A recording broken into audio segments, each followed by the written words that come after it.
नमस्कार दोस्तों, स्वागत है आपका आज के वीडियो में। आज हम शुरू करने वाले हैं क्लास 10 की poem how to tell wild animal, जो कि लिखी गई है कैरोलिन वेल्स के द्वारा बहुत ही हास्यास्पद तरीके से। तो इसे उसी मजाकिया ढंग में हम पढ़ेंगे।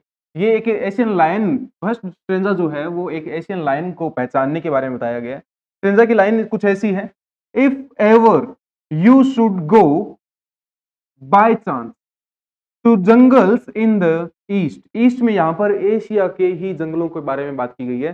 तो यहाँ पर कहा गया कि अगर बाय चांस, अब बाय चांस कौन जाता है पता नहीं, लेकिन बाय चांस अगर आप कभी भी चले जाओ तो वो भी कहां पर, जंगलों में। कहां के जंगलों में? ईस्ट के जंगलों में। भारत के जो जंगल वगैरह है ना, वहां पर ही एशियन लायन मिलते हैं। तो वहां पर अगर बाय चांस आप चले जाओ, and if there should to you advance a large and tawny beast, और वहां पर आपको पहले से ही इंतजार करता हुआ मिले। अब यहां पर यू एडवांस का मतलब है पहले से ही इंतजार करता हुआ मिले। क्या आपका इंतजार कर रहा हो एक बड़ा सा और टुओनी बीस्ट एक पीले रंग को कहा गया है यहाँ पर, कि पीले रंग का चमकदार जो जानवर है वो अगर इंतजार, बीस्ट है ना, दैत्य जानवर जो है, बहुत ही ज्यादा खतरनाक जानवर है, वो इंतजार कर रहा हो आपका। इफ ही रोर्स, और वो क्या करे, if he roars at you as you are dying, you will know it is the Asian lion.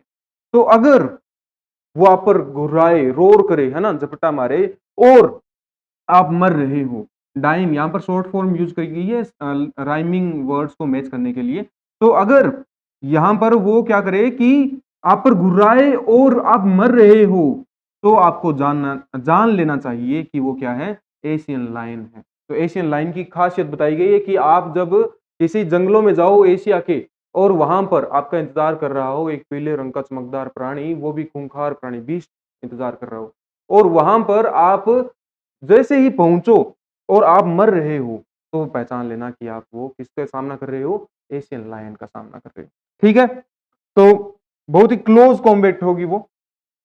उसी के साथ में ये देखिए, और if some time when roaming around, और कभी अगर आप यहां वहां घूम रहे हो, यहां वहां घूमने का मतलब है कहीं किसी जंगलों में, a noble wild beast greets you, और एक बहुत ही नोबल यानी बहुत ही सम्मानजनक, ऐसे शांत, ऐसे शाही तरीके से चलने वाला एक नोबल प्राणी, एक बीस्ट आपका स्वागत करे, ग्रीट यू यानी आपका स्वागत करे, सत्कार करे, with black stripes on yellow ground. अब येलो ग्राउंड, उसकी पूरी स्किन को कहा गया है कि उसका जो स्किन है ना, मेन जो कलर है उसका येलो है, लेकिन उस पर स्ट्राइप्स है, पट्टियां हैं काले रंग की। तो ऐसा प्राणी जो कि काली पट्टियां हो जिसके शरीर पर, और उसका रंग येलो हो, यानी उसकी स्किन का जो कलर है वो येलो हो, just notice if he eats you, लेकिन ध्यान दे लेना, खास बात यह है कि वो आपको खाना चाहिए। अगर वो खाता है तो फिर क्या होगा, दिस सिंपल रूल, केवल ये एक ही रूल है पहचानने का, कि ये एक ही रूल है, help you learn the Bengal tiger to discern. Discern होता है पहचानना, है ना। तो अगर एक ही रूल है, अगर वो जानवर आपको खाता है ना, तो ही इसका मतलब है कि आप एक बंगाल टाइगर का सामना कर रहे हो। इसी के साथ में नेक्स्ट स्टेंजा की तरफ चलते हैं। If stalking forth a beast you view, whose hide with spots is peppered. अब यहाँ पर पेपर्ड क्या है, कि जो काली मिर्च के जो जैसे धब्बे होते हैं वैसे, है ना, उसी से कंपेयर किया गया है। अगर stalking forth a beast you view, अगर आपकी तरफ बढ़ता हुआ एक बीस्ट, एक बहुत ही खतरनाक प्राणी, एक जानवर आप देखते हो, आपको दृश्य मिलता है उसका, और जिसकी हाइड है, हाइड क्या होती है, हाइड चमड़ा होता है जो कि सुखाया जाता है, उसको एक फ्रेम के अंदर ना रस्सियों से खींचकर बिल्कुल सुखाने का एक माध्यम होता है। तो जो सूखी हुई स्किन हमें मिलती है ना, वो हमें हाइड के रूप में मिलती है। ठीक है, तो जिसकी हाइड कैसी हो, जिसकी हाइड पर स्पॉट्स हो यानी धब्बे हो, पेपर जैसे, काली मिर्च जैसे, as soon as he has left on you, और जैसे ही उसने आप पर छलांग लगा ली हो, you will know it is the leopard, और आप जान जाओगे कि वो क्या है, वो एक लेपर्ड है। इट विल, अब यहां पर वापस से ना एक शॉर्ट फॉर्म यूज की गई है, इट विल, है ना, will do no good to roar with pain, और इससे कोई फायदा नहीं होगा। जब वो आप पर छलांग लगाएगा तो आपका कोई भी फायदा नहीं होगा अगर आप चिल्लाओगे तो। अगर दर्द में आप चिल्लाओगे, चीखोगे तो उसका कोई फायदा नहीं होने वाला है, वो आपको छोड़ने नहीं वाला है। ही विल ओनली लेप एंड लेप अगेन। तो वो आप पर छलांग लगाएगा, दोबारा छलांग लगाएगा और छलांग लगाते ही रहेगा। नेक्स्ट स्टैंजा क्या कह रहा है? If you are walking round your yard, अगर आप घूम रहे हो अपने ही आंगन में, you meet a creature there, और वहां पर आपको कोई एक प्राणी मिल जाए, who hugs you very very hard, जो आपको गले से लगाए बहुत ज्यादा कसकर, be sure it is a bear, तो आप बिल्कुल निश्चित हो जाना कि वो एक भालू है। If you have any doubts, और अगर आपको कोई संदेह बच भी जाए, कोई संदेह रह जाए कि आपको पहचानने में दिक्कत हो, आई गेस, मेरा अनुमान है कि he will give you just one more caress, तो मेरा अनुमान है कि वो एक आखिरी बार जरूर आपको इतना जोर से कसकर गले से लगाएगा कि आप निश्चित रूप से ही जान जाओगे। इतना जोर से लगाएगा कि आपका बिल्कुल ही वो चूरा ही कर देगा, है ना, बिल्कुल ही मार डालेगा आपको गले से लगाकर।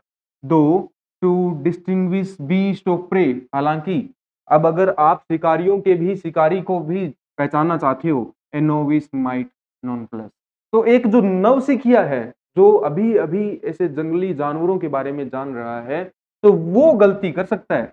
नॉन प्लस यानी इसमें अचंबा उसे हो सकता है और वो गलती कर सकता है।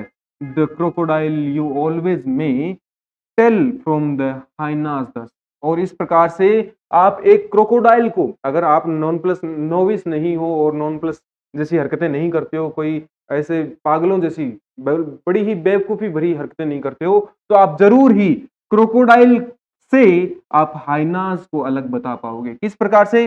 तो हमारे पोइट ने फिर से एक तरीका बताया है, हाइनाज कम विद मेरी स्माइल्स, यानी बहुत ही ज्यादा मुस्कुराते हुए, खुशी भरी स्माइल के साथ हाइनाज आते हैं।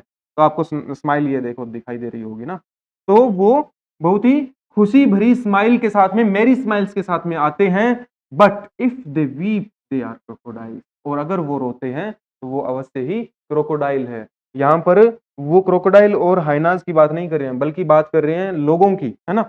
तो the true chameleon is small, A lizard sort of thing. ये ट्रू कैमिलियन जो है वो छोटा होता है, एक छिपकली जैसी, है ना, छिपकली जैसा होता है एक ट्रू जो गिरगिट होता है ना वो।